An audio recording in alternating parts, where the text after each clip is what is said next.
আমরা এসআইআর এর form fill up করার পরেও বা হিয়ারিং করার পরেও কিন্তু আমাদের অনেকজনেরই নতুন ভোটার লিস্টের মধ্যে নাম আসেনি।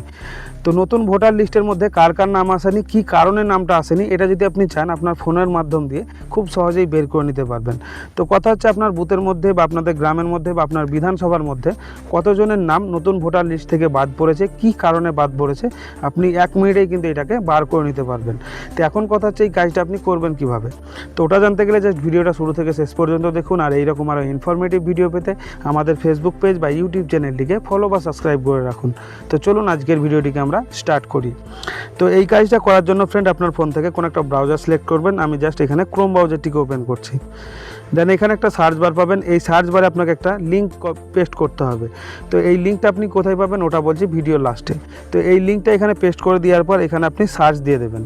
তারপরে এইরকম ইন্টারফেস আপনাদের সামনে শো হবে। তো উপরে টপ রাইট সাইড কর্নারে একটা 3 ডট পাবেন, এখানে আপনাকে ক্লিক করতে হবে।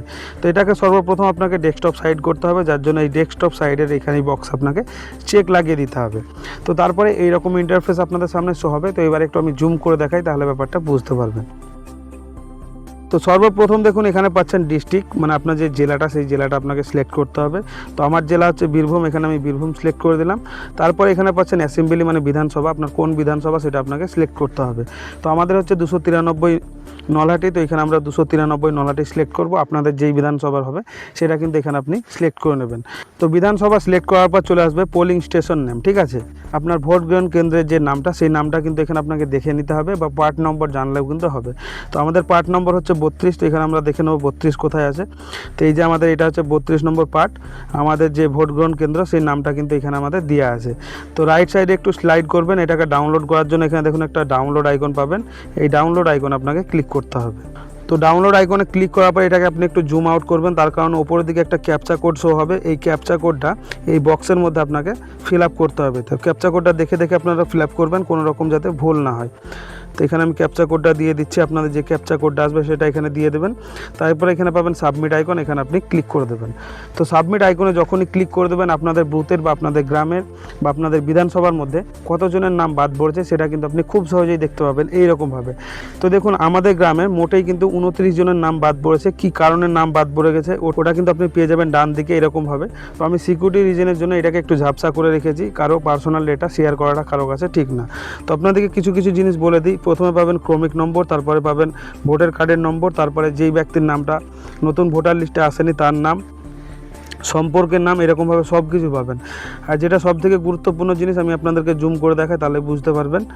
তো এখানে কী কারণে মানে তাদের নতুন ভোটার লিস্টে নাম আসেনি। তো দেখুন প্রথম ব্যক্তিটা এখানে হচ্ছে মৃত, মানে এই ব্যক্তিটা মারা গেছে, যার জন্য তাদের নতুন ভোটার লিস্টের মধ্যে নাম আসেনি, ঠিক আছে। তারপর দেখবেন অনেক মানুষ আছে যারা এক গ্রাম থেকে বা এক শহর থেকে অন্য শহরে পার্মানেন্ট থাকতে স্টার্ট করে, যেটাকে বলছে স্থানীয়ভাবে স্থানান্তরিত।